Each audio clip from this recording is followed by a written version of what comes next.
I'm super excited that I get to introduce our next guest because he is my radio partner on Awakening Code Radio. And Eric Rankin has been one of my very closest friends, and he's been doing Awakening Code Radio for the last 8 years.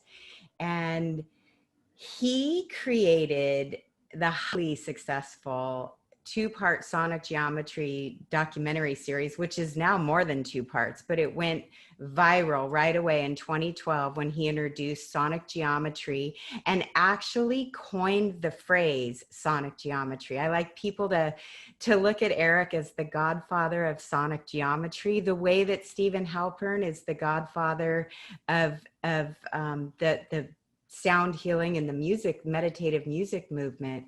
So Eric has been such a humble, beautiful soul in coming on this journey. When I first met him in 2009, he thought we were all a bunch of crackpots when we were talking about orbs and UFOs and aliens and Star Family, and he used to call me the leader of the Whack Pack back then. And he has had such a shift because all this information is coming forward, and he's gotten direct contact by hearing a voice in his head that gave him the information and really the keys and the codes to what sonic geometry is. And I'd like Eric to go. Hi there, buddy.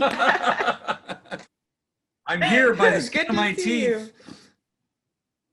I was getting a little nervous, texting on the side going, uh-oh, he's not in the room yet, But you're here, you made it on. I see a lot of your geometric. I do, I'll take you on a little tour a little bit later, yeah. Yeah. Well, where do you want to start? Do you want to start with the voice in your head when you were just coming online and... Yeah. Start where we hear voices in your head. Sure. I mean, I guess so, because I think you and I have talked enough that, and I have gotten the messages, now I would call them downloads or visitations or whatever they are, that what we want to call extraterrestrials or angels or spirit beings or maybe just a muse that you hear in your head could all be the same thing. And I don't want to delineate from what we understand about what we would call angels or ETs or multidimensional beings. I think they could all very well be the same thing. The first time I ever heard from a voice like that, it was actually probably my longest conversation, but this is going back 25 years or so or longer. And I had a real debilitating neck injury that I wasn't getting over, and a female voice came into my presence. I mean, I didn't see anyone, but I certainly heard a voice. And in a fashion, she told me she was going to help me out. And she did. I woke up the following morning after a really debilitating spinal injury for 6 months where I could barely walk and hardly move. And I had zero pain, full movement, and I've had that since. So that was my introduction. And then regarding what this information is about, that was 8 years ago, August of 2012.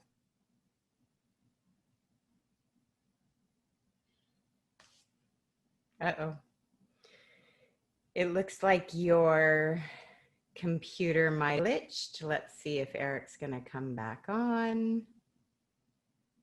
Neil, do you hear Eric, so much energy caused his computer to just, there you go. Okay, you're back. It says my connection is a tad unstable, but I'm on my 5G, so I don't know what else to do about that.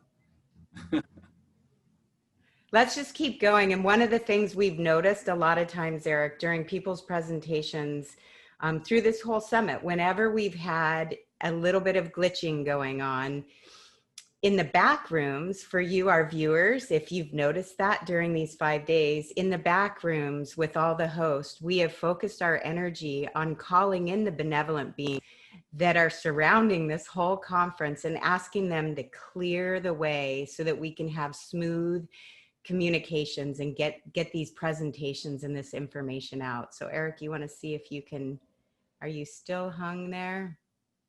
Because I definitely don't do as good of a job explaining sonic geometry as Eric does.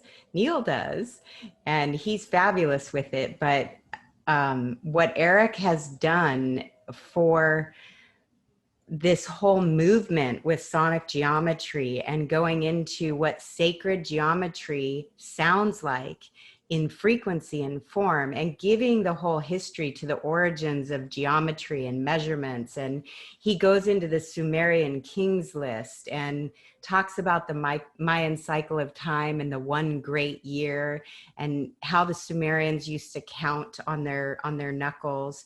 He gives us, it's such a great overview of how our math system started, and then ties it into frequency and how that frequency is so healing for all of us, and what that can do to up-level each one of us. He's been getting a lot more downloads lately too. So it looks like you're back, Eric. I thought I saw you moving in the back room. Yeah, he's in, but I think his internet's low. This is when this happens to us on Awakening Code Radio, we call it, I have to tap dance a little bit. So we do want you, our listeners, to know, first of all, Eric's website is sonicgeometry.com.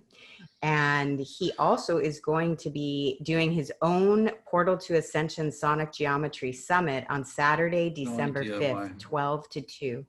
Okay, you're back. Eric, I see your beautiful face. Hello. Uh-oh. Keep sending in.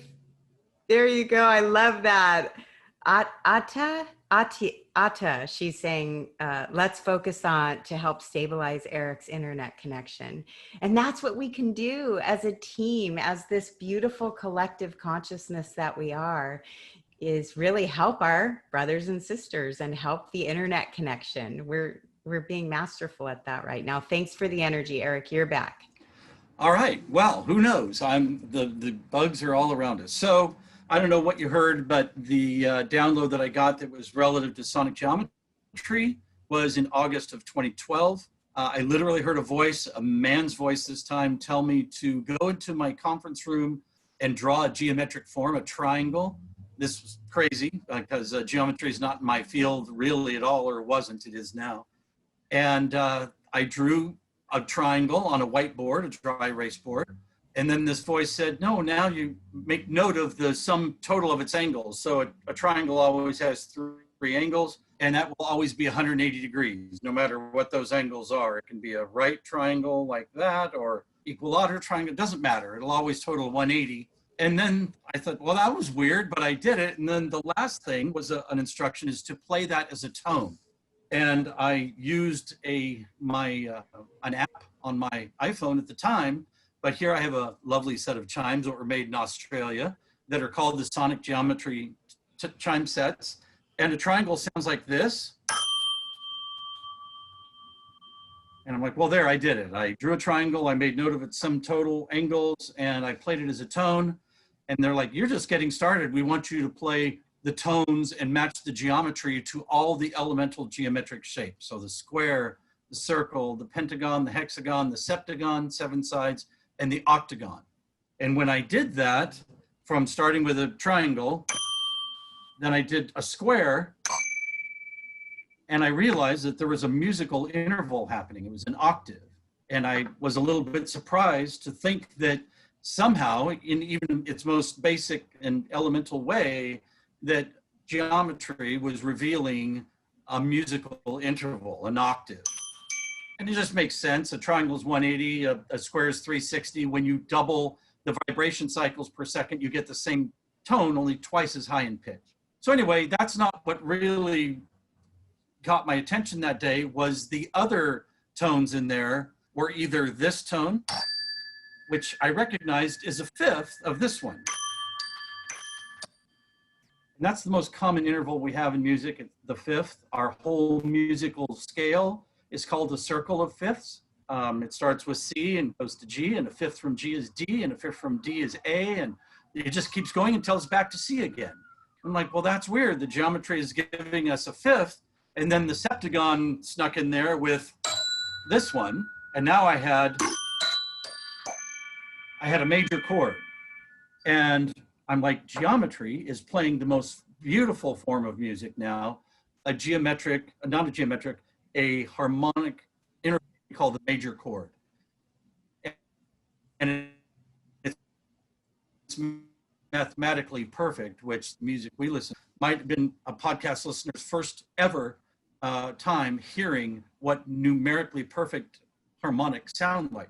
So I'm like getting all excited and thinking this has got to be something that people know, and I'm going to do some research. And I ran to my laptop and Googled all kinds of stuff and looked for web pages and YouTube videos, and there was not a single mention anywhere that geometric shapes reveal major chord harmonics. And I'm like, that just seems like a huge gap, or that something that somebody skipped over, and I can't be the person that has discovered this, but in those 8 years, I became the person that discovered that connection.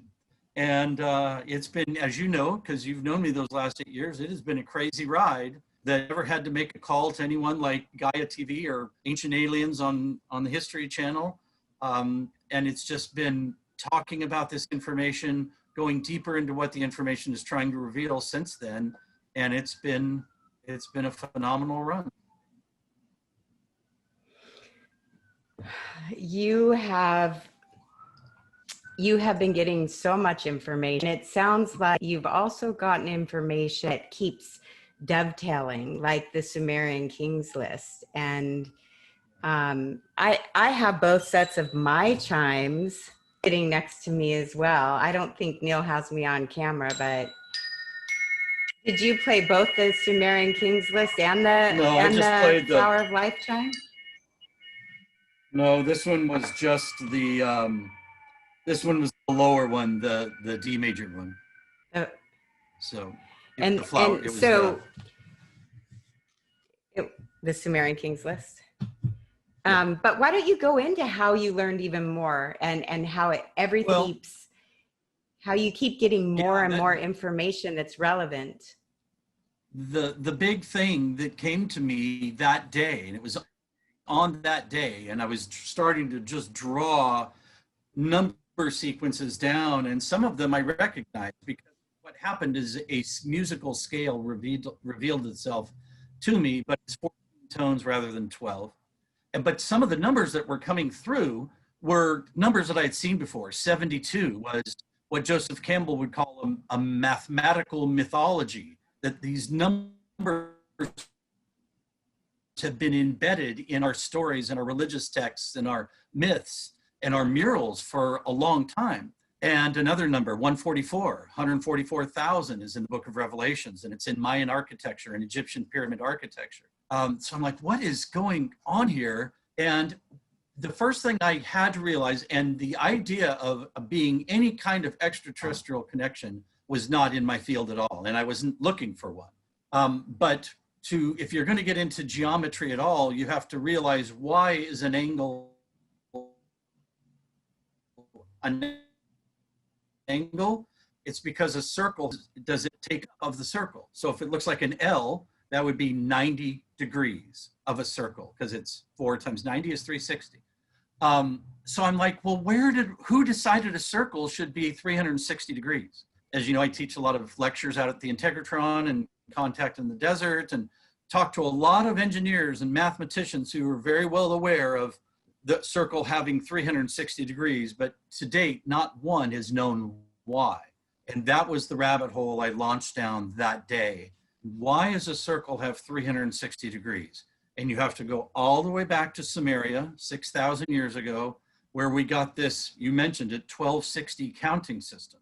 So it's not metric, it's not based on tens, it's based on counting the knuckles of one hand on the long fingers, 1, 2, 3, 4, 5, 6, 7, 8, 9, 10, 11, 12, and then multiplying those 5 times. 12 plus 12 is 24, 36, 48, and 60. So all the 12s and 60s that we still have around us in our life every day, 12 months to a year, 12 hours to a day or a night, 12 signs of the zodiac, and 60 minutes to an hour, 60 seconds to a minute. 60 is all over our reality today. It's like, well, how did this come into being?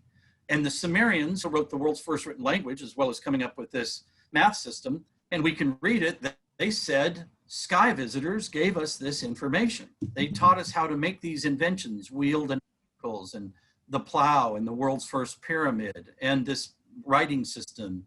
So it's pretty amazing that we, humanity, all over the world, in its most official way, are using these Sumerian measurements to arrive at the way we measure the planet, the way we measure time, distance. So we're falling into a bed of evidence, and embedded in that field of evidence are these mysterious numbers, 432 and 216 and 108. And all of a sudden you realize you're not just talking about musical intervals, you're talking about a matrix of information that is both geometry and frequency and energy and physics. And it's like, the mystery is this information has been following humanity for 6,000 years, but it's also revealing that someone in some capacity is sharing this information with us. That's the thing that's almost easy to skip over.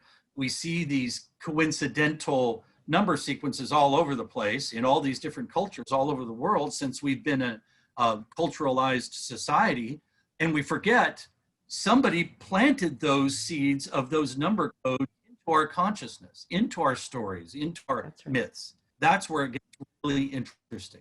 So it feels like we have been guided, our species guided. Totally. I've watched you be guided through this journey with you. And one of the things that I so appreciate you is you remind me of, being a kid playing with Tinker Toys and Legos, and you construct some of these things because these images are coming through inside of your head, and I watch it up.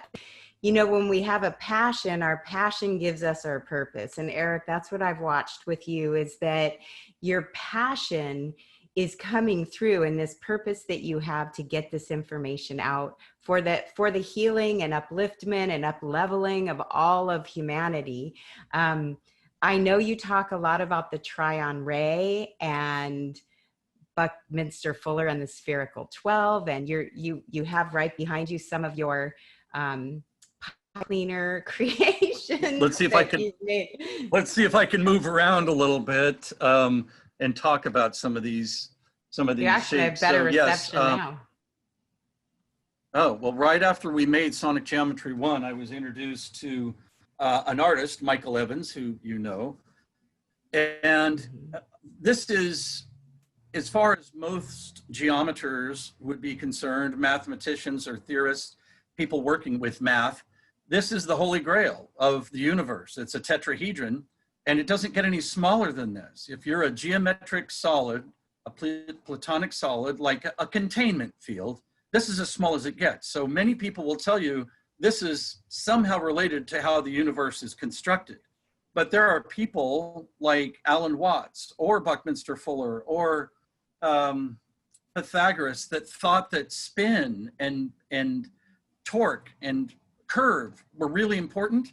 Well, this doesn't satisfy any of those things. So Michael Evans has been kind of sharing this shape. And this is a geometric solid as well. It has points. A geometric solid has to have points. It has to have edges, hard edges, and it has to have surfaces, planes. Well, this has all of those things, but it only has 2 points, and it only has 3 sides instead of 4, and 3 edges instead of 4. So all of a sudden, we're looking at something completely different that might be the core of the universe. And look at how organic it looks. It looks like a seed pod or a leaf or our eyeball shape, or you might even say the universe. It's the intersection of circles or spheres. So yes, these are models behind me where these are built on the same geometry, and you start seeing the flower of life actually in multiple dimensions. So it's no longer just, it's no longer a 2D model we're talking about. It's actually a 4D model. It's 4 planes and each plane has volume. So really now we are talking about what the universe might actually, the energetic signature of it look like if it is geometric, and most physicists now agree that it is. So it's fascinating. It's like the flower of life. It is fascinating. Just like these number codes, the flower of life is like a template or a primer directing humanity's attention. And it's not just a 2D on a piece of paper construct, it's inviting us to think in multiple dimensions.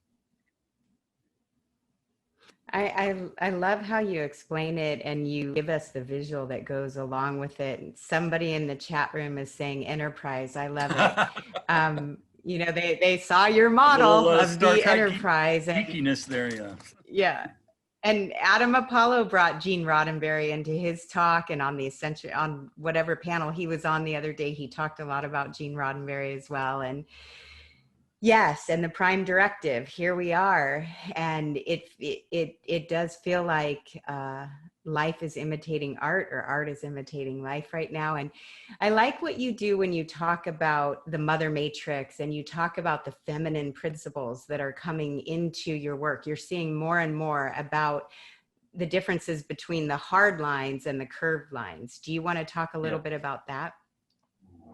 Well, yeah, the more we're learning about the energetic nature of the universe, the first thing you want to think of when you think of energy is waveform. I mean, right away, we're not talking about straight lines and hard anything. You're talking about fluctuations and waveforms, whether it's light or sound or any of them, all is based on wave.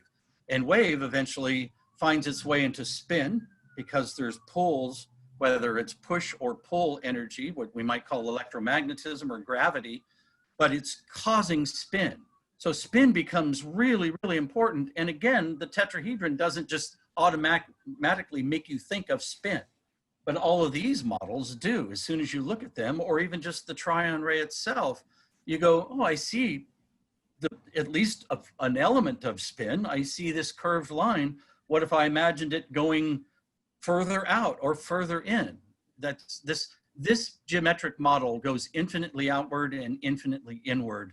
And Nassim Haramein talks a lot about this model, the overlapping of spheres, to where what you build is a model called the vector equilibrium, but you build it out of curved shapes as opposed to straight lines. I love that explanation. I've been watching the chat a little bit, and Professor J. Paul says, what is his website? This is fundamental, which we put in the chat room that Eric's website is sonicgeometry.com. And it's you go into such high level of detail on your sonic geometry videos. And the reason why I felt so drawn to it, you kind of used me as your, what would you call me? The person you ran it by when the information first came out. And I said it was because I'm a simpleton. So for all of you who are not professor level, you know, and sometimes some of this information goes right over my head. It's not in my wheelhouse to understand things from a physics point of view or some of the mathematical points of view. But watching sonic geometry with the visuals that you and Alana Luna put together with your explanation, it brings it to my level of thinking, but it also brings it to the physics. I know that many professors in physics, who Manas Kafatos, what is he? He's a world-renowned physicist. And have started contacting you about this information. Yeah, and Manas has been in my apartment. You know, you were there, I think, the day that he was here and picked up some of these models. I took the picture of you. Yeah, how did you come up with these models? Because they really model the quantum universe in a beautiful way. And yes, I do fundamentally believe that this is not supposed to be so overcomplicated that the average person can't at least grasp the conspicuous coincidental nature of it, the synchronistic nature of things. You're not really crunching numbers. You're just seeing that the same numbers are showing up here in this timeline and over here on another culture's timeline, and some way back in time in these why would these numbers be here? 432 is one that Joseph Campbell said is one that shows up the most in all of his world travels to sort of unravel this story that we call the hero's journey. Why was he finding the number 432? And we don't know exactly why, but it seems like an important clue. That's what all of these things we're experimenting with now, I think, are significant clues to start playing with. And ultimately, I think what they will do for us, and everybody talks about this in kind of a cliched way, but I think that they will very likely activate our pineal gland without needing to ingest plant medicines or do anything. That we eventually are going to get in ourselves into this field of resonance and harmonics. And these are harmonics that nature reveals to us in algorithms, in growth patterns. When we hear those intervals and we activate our growth pattern, the same growth pattern, our pineal gland is called that because the same reason a pine cone is called a pine cone or a pineapple is called a pineapple. It has the same geometric counter-rotating spin. And if we activate that gland truly the way it's supposed to be activated, we get to see things that you don't get to see in this everyday 3D world. You get to see a grid, you get to see energy, you get to see shimmer and vibration. I think you know Alex Gray's art. If listener, you don't know, he's an artist that paints more or less what people describe, or I'm sure he himself sees when he's either on a plant medicine journey or meditating or whatnot. One of our viewers, Tiana, says, agreed, we don't need the drugs to activate. They may help, but aren't needed. And I wanted to point that out, that a lot of people have discussions over whether or not you need those plant medicines to activate the pineal gland or to see this deeper perspective. And I've heard somebody say that it's like an escalator to, you can actually get there without using those. Sometimes it's the quicker way to get there, but that many have had those experiences without them. And I wanted to give a shout out to Johnny J, who says, it all seems to be a part of the great pattern or the web. And Johnny J has been watching us on or listening to our podcast, says it's one of his favorite podcasts, and it's great to see us together. So that's sweet, because we don't do it this way. We're not usually with our faces. Yep. Yeah. Yeah. So one of the things that was coming through for me today, I just had an image while you were speaking.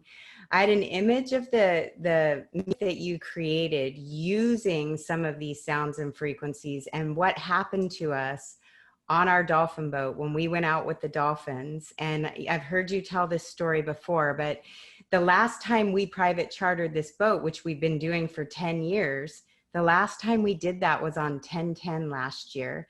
And we had 1,200 dolphins surround our boat, which is not unusual when we go out, and Eric plays these harmonic frequencies. And I'd like you to share a little bit about what has happened on these boat trips with the dolphins, because we have a lot of dolphin people in here, I'm sure.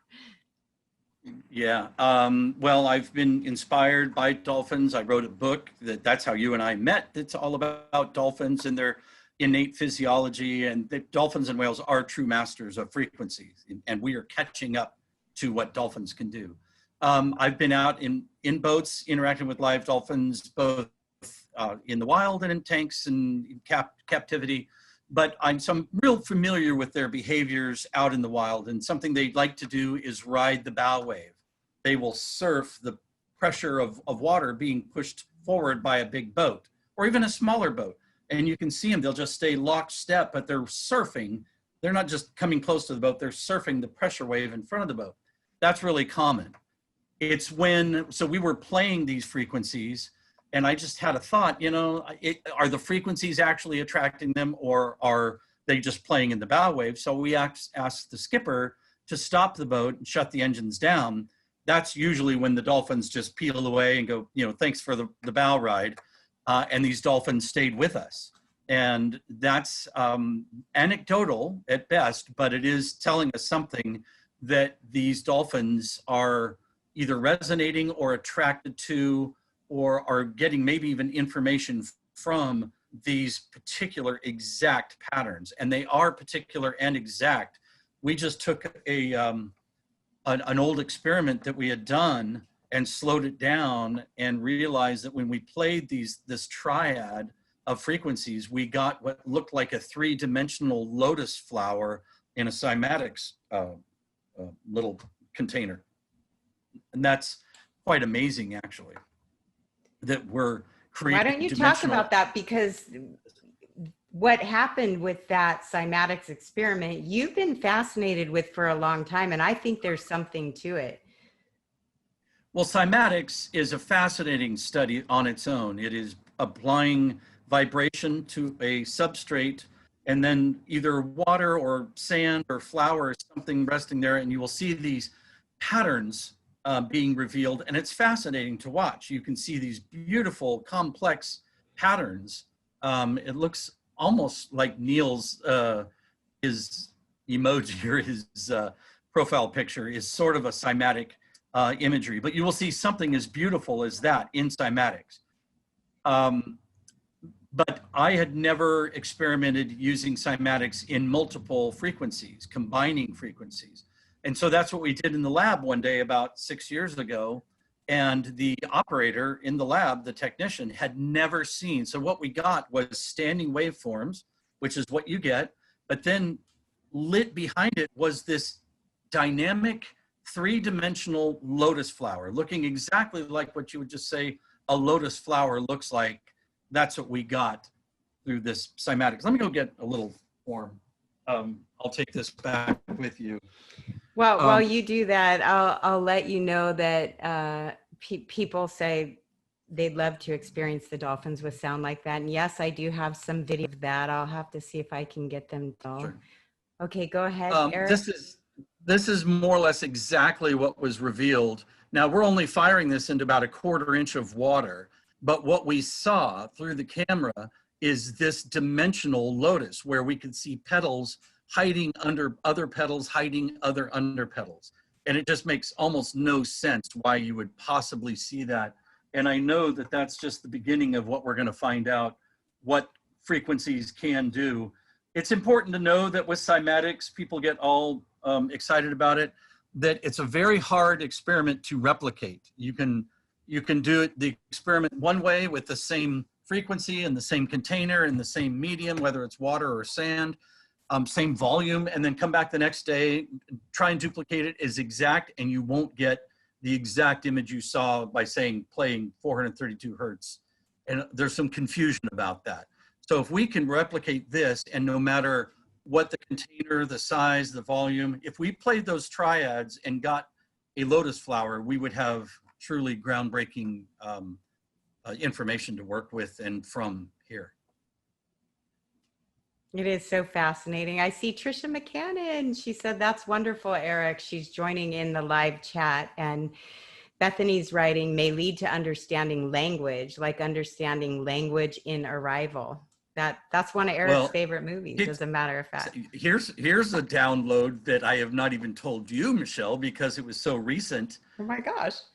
I was looking at all this information, and my guides just dropped in and said, the lotus flower is our hello. So see that if we can create that out of frequency, and we see this lotus flower, which has been a symbol of awakening or consciousness, and all of a sudden we're able to unlock the keys that create that dimensional lotus in the ethers. The guides dropped in and said, that's hello from us, the lotus, and that's why it's a symbol all over the world.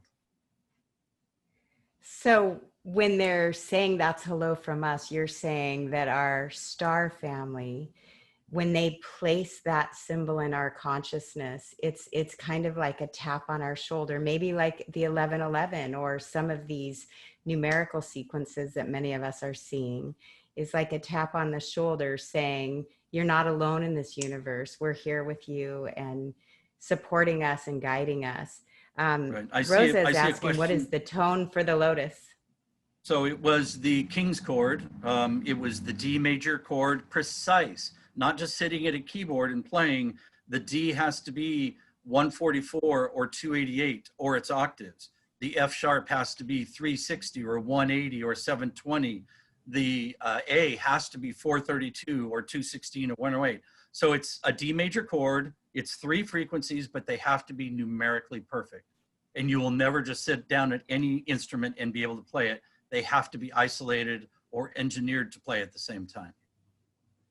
I'm so glad you shared that, because a lot of people think just, all of a sudden 432 became a movement. Everybody started talking about music in 432, and I'm not a musician myself. So I never could explain it or understand it the way that you do. But when you break it down like that, I think it makes it more palatable for all of us to understand it. There's specifics involved there.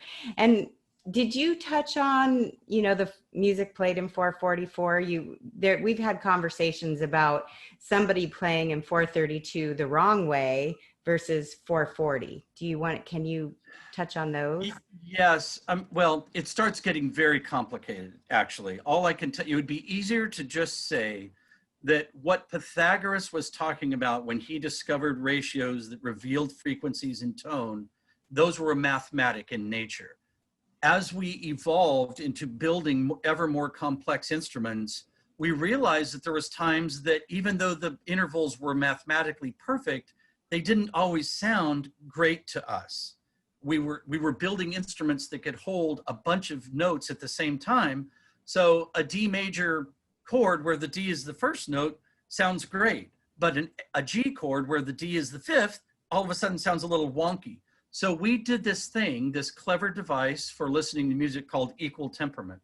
And equal temperament is like a blurring or a fuzzing, almost like if you have an eraser or blending chalk pastels and you want to blend them so they look a little, less abrupt together. That's what we did musically. We feathered in these tones, but now they almost kind of gobbledygooky looking. They're fractionalized. They have tons of decimal points, out in a remainder, where all these numbers in what we call the factor 9 grid are all whole numbers, and they always, by weird coincidence, always total or reduce to 9. So it's. Can you give those numbers one more time? I think our dear friend Trisha McCannon, who's been on our show and is one of my sweethearts as well, she asked if you could say those numbers again. Sure. They were 288, 360, and 432. And you can actually get a tone generating app, and as long as it plays multiple frequencies, you can play those frequencies together. Let me find, because we created a new video of that lotus flower, and I'll give you the title so you could actually just type it.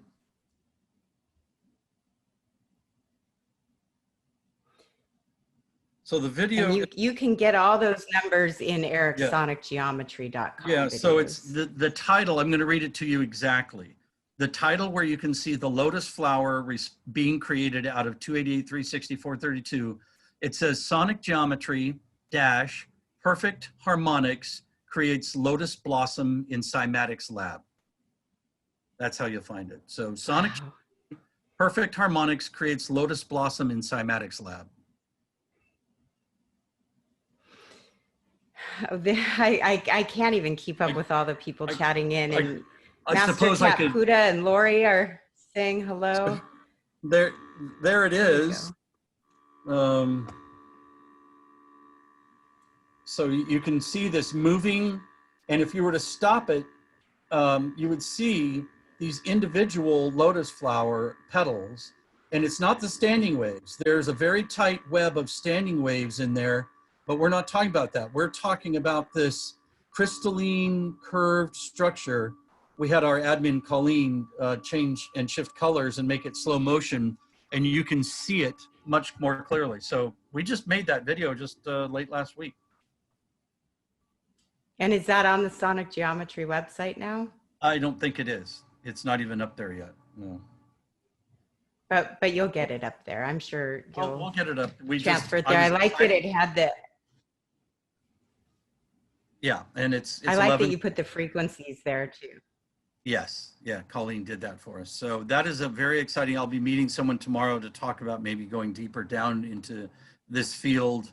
Because like I said, if we can recreate this, perfect harmonics revealing these three-dimensional shapes in water, it would be a breakthrough.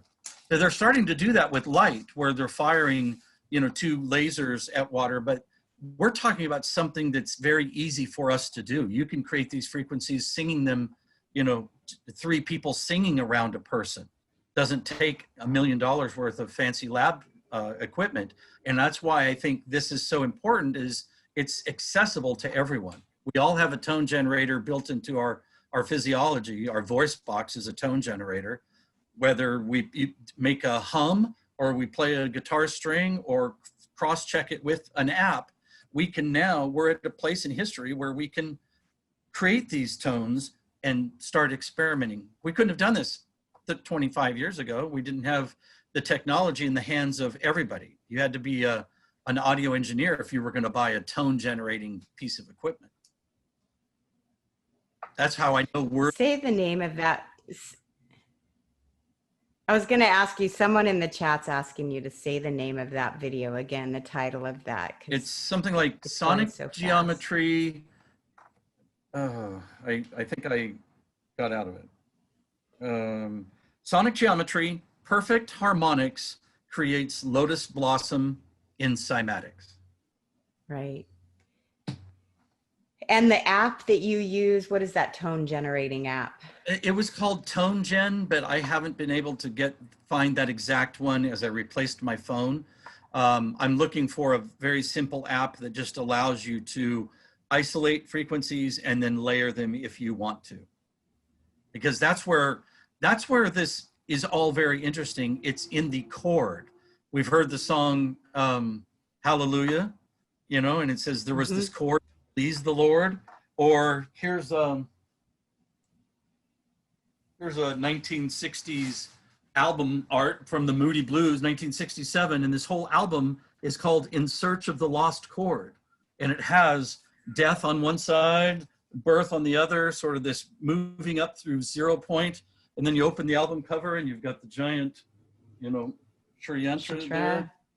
Yeah, I mean, we have been on this quest to know what these are the cookie crumbs. They're the cookie crumbs. What is this mystery chord that we're looking for? And I don't think it's all that mysterious. I think it was supposed to be there in our face, because when we hear these 3 tones, it's almost like we're programmed to think, oh, everything is correct. It's a bit of programming that's even part of this mystery, is why when we hear that 3 set of tones, why do we get happy thoughts? Why do we think everything is going well in a movie? If we play the minor, we think, oh, everything's kind of dangerous. I'd much rather hear the resolution of a major chord, and here's nature communicating to us that nature uses a major chord. That's a full loop right there. I mean, that's the vortex, is we already recognize a major chord as sounding right, and things like the Fibonacci cycle and geometry reveal a major chord. That's not insignificant. It's not. And people, I love this one from Deer, says, my macaw was very interested when you played your chimes. They're not tuning forks, they're chimes. They look like this. And she wanted to be picked up to get closer to Moan, kept turning her head in different directions. And we've seen that when we play these. They put us in a state of peace and calm. And I've had a lot of people who do yoga and meditations purchasing these from holisticheharmonichealing.com. That's where we have them available. And actually bringing them into places where people want to feel more peace and want to feel more calm. And on that website, Eric gives a whole description of how this came to be. There's a whole video section in there of using the chimes. And Eric, I'm glad you use them in your presentations. And I'll have to let you know, before we've gone live, every single morning I played the chimes to clear the energy in the room, because I did work with Rainbow Thunderheart, who said that he felt the chimes cleared energy better than sage when we were doing work together. So you're definitely onto something. Well, we are there, creating sure. a vibrational field, and it's a complex one. It is not just a single tone. It is 3 tones, And then of course they make overtones and more complex harmonics. But I, do believe we have been guided to these particular tone sets throughout history, 6,000 years at least. And I love seeing I saw the woman's comment about her parrots. If you remember when we first started playing around with these tones 8 years ago, we invited people to play them, not mention anything to their children, or of course, doesn't matter, to their pets, and just see if playing the tones did something. And we got all kinds of responses, like birds coming up to the windows and insects swarming the computer screen. And this lady just said her birds and dolphins. We definitely seem to have some anecdotal evidence that we're not just barking up a ridiculous tree.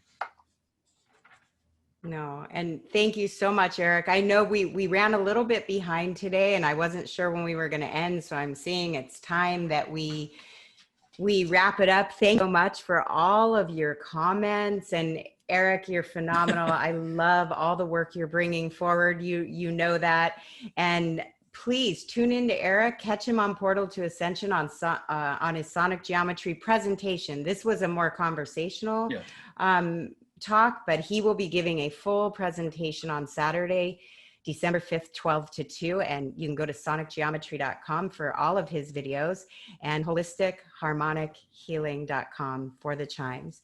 Thank you, Eric. It was great. I'm so glad. See all that energy everyone sent. Calm. It held pretty stable. It did great. I appreciate everyone that joined the chat. I love sharing this information. I get more excited the more I talk about it all these years later. Well, you're doing a great job, and I know there's a lot more to come. There's a lot more information coming in and a lot more to come. So thanks again, Eric, and I can't wait to see you again in the studio at the station, Awakening Code Radio, Tuesday nights, 8 to 10 p.m., sometimes 8 to 9, depending on where we're at. And that's on kxfmradio.org. All right, Eric. There we go. Take care. Love you. I think. See you later. Bye-bye.